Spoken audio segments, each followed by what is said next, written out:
My name is Renee, and I'm making this video because I know that there are many, many others like me right now. People who are backed into a corner of silence, who don't have a voice to speak about what they have experienced.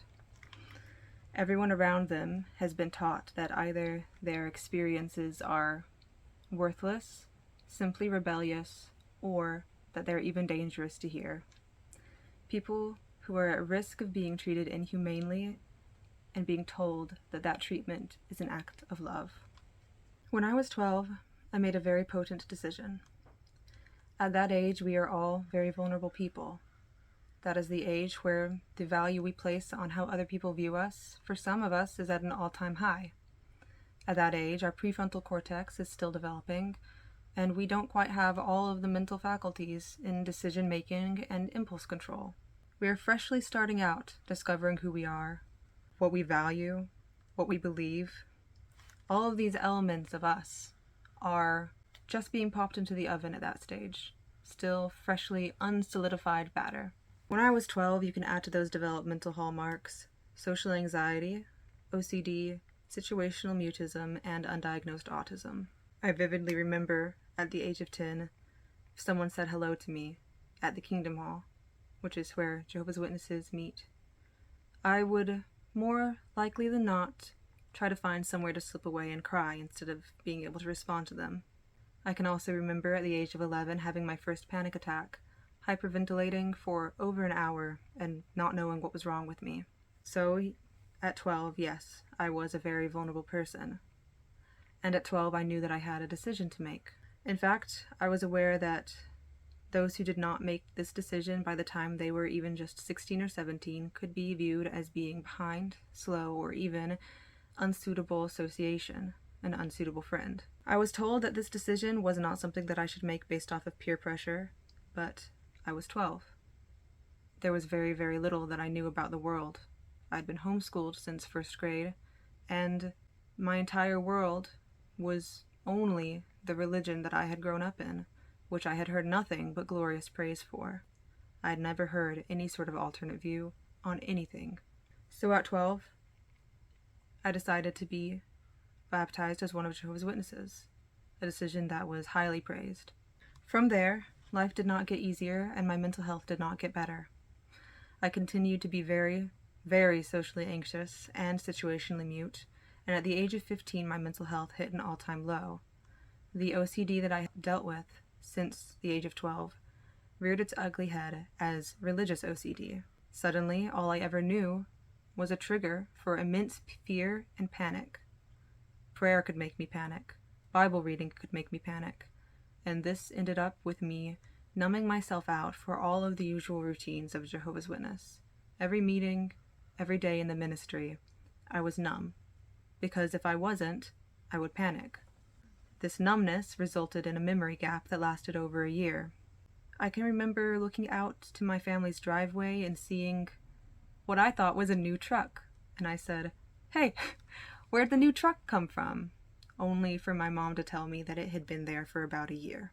I had never spoken to my therapist about the religious side of my OCD or anxiety because it was too intense for me to say out loud, and I also would have had to explain some of the details of the specific theology of Jehovah's Witnesses, which I didn't feel comfortable doing.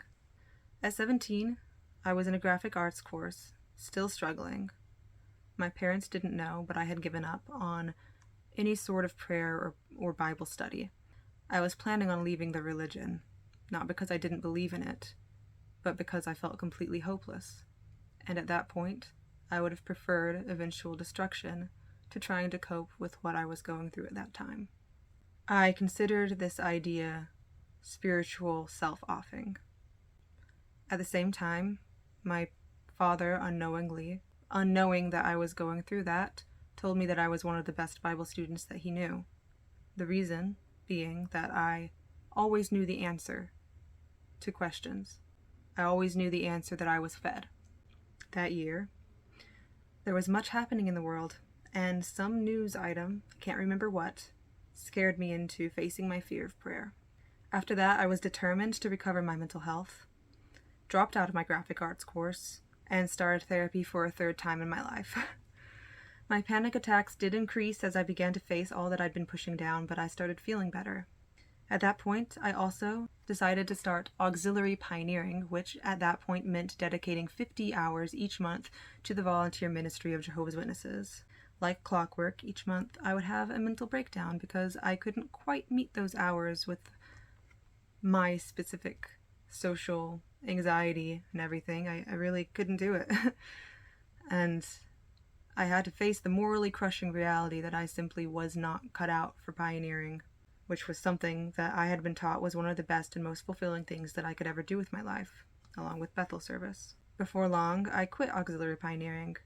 I remember at one point there was a video on the meeting about young people reaching out for pioneering or Bethel service, and I was so distraught that I couldn't do that sort of work that I had to get up out of my seat and go to the bathroom in tears. My dad told me at that time that my God would never want me to run a marathon with a broken leg, and that did comfort me. But I still knew that most people didn't understand the struggles that I was experiencing, and most people would simply see me as an able-bodied young person who should be perfectly capable of doing everything. At 18, I got my first job delivering pizza, but I was so socially anxious that I would regularly try to avoid all my coworkers in this small little pizza kitchen. After 6 months, I also quit that job because I was simply too anxious. I would often cry and cry about not being able to work toward becoming independent, and I felt completely lost and helpless and hopeless on how to function in the world as an adult. I wanted to go back to another college course, but my dad encouraged me to work toward becoming a fast food manager instead. My next job was janitorial, which was less than part-time hours and barely let me put money in savings after gas and groceries. At this point, my parents moved me into a camper on their property because my worsening sensory sensitivities made it near impossible to live in the house with them and my sister. I was very happy about this, and am still very grateful since this was a small taste of independence and a safe space where I finally began to heal and get to know my true self. In 2020, I began to learn about neurodivergence, and I began to heal in lockdown. This is one of the most content periods of my life, despite the tragedy of what was happening outside. I realized that I was very likely autistic, and I had my very first taste of relief from constant social masking. I remember when we finally went back to meetings at the Kingdom Hall, it would simply wipe me out for a full day because it was so exhausting for me, both socially and in a sensory sense. Of course, it always had been, but because it had been the norm for me, I had never known that. At the age of 22, I met my wonderful husband, a true soulmate. Unfortunately, right when we got married, I was also going through some more serious health issues and had surgery 10 days before our wedding. Afterwards, I began taking medication that gave me a severe side effect, worsening my mental health. It caused me to have almost daily meltdowns in which I would have intrusive thoughts to do not so nice things to myself. We were also struggling financially, with both of us being fired from our jobs, and we were attempting to also do construction on our home during this time. With this, on top of our both being autistic, we very often were not able to attend the meetings or ministry of Jehovah's Witnesses. On paper, Jehovah's Witnesses are not meant to judge their fellow brothers and sisters, but the culture is that if one doesn't show face at meetings or in the ministry, their spirituality is called into question. They may be marked as bad association. At one point, it was myself who would do this judging, as a teenager, because that was what I knew. So during this time of immense pain, which resulted in horrible PTSD after that, not a single person reached out to know me or see if I was okay. I had only one friend at the time because in previous years I had already been the topic of gossip, as well as my husband. This was the only friend who had stuck with me during those trials. It was during this period of life that I began to read my Bible in a different light, without the constant narrative of the meetings that I had gone to for my entire life. I began to see the beauty in the Bible that I had never noticed before, as it spoke on unity and love, particularly in Ephesians chapter 4 and Romans chapter 13. I began to notice that what I read in the Bible did not align with what I had been taught as one of Jehovah's Witnesses. This terrified me, but as it is in my nature to seek more knowledge, I was determined to follow the truth no matter where it took me. Though I was scared, I became fixated on the Bible. The more I studied, and the more I saw things differently, the clearer things became for me. I understood what I was reading better than I ever had before. It was around this time that I officially decided that I did not believe in the Jehovah's Witness religion anymore. As soon as I decided that, I felt an inpouring of peace and love as I had never felt before. What that means is up for interpretation, but it felt like a warm hug to me, a welcoming to my new phase of life. Of course, my husband was not on the same page with me at this point, and I had seen the story play out many times. I had only ever known the narrative. Oh, his husband/wife went apostate. They were crazy, and it would result in divorce. Now, I was the crazy apostate spouse, but I had a completely different way of looking at things. The first time I talked to him about how I was feeling, he didn't react in any way unlovingly, but he did react seriously, and he was afraid that he had been a bad spiritual family head. He thought that we should start going to meetings and in the ministry and focus a lot more on trying to do that, even though it was something we had struggled with so much. The next time I spoke to him about it, it was during a fixation of mine on ancient history and religion. I had been finding the threads and patterns littered throughout all that seemed to come from some common source. Again, he did not agree with me, and though it is not my story to tell, I will say he had a rather unconventional view of why he felt that the religion was true. It's one that we both look back on scratching our heads.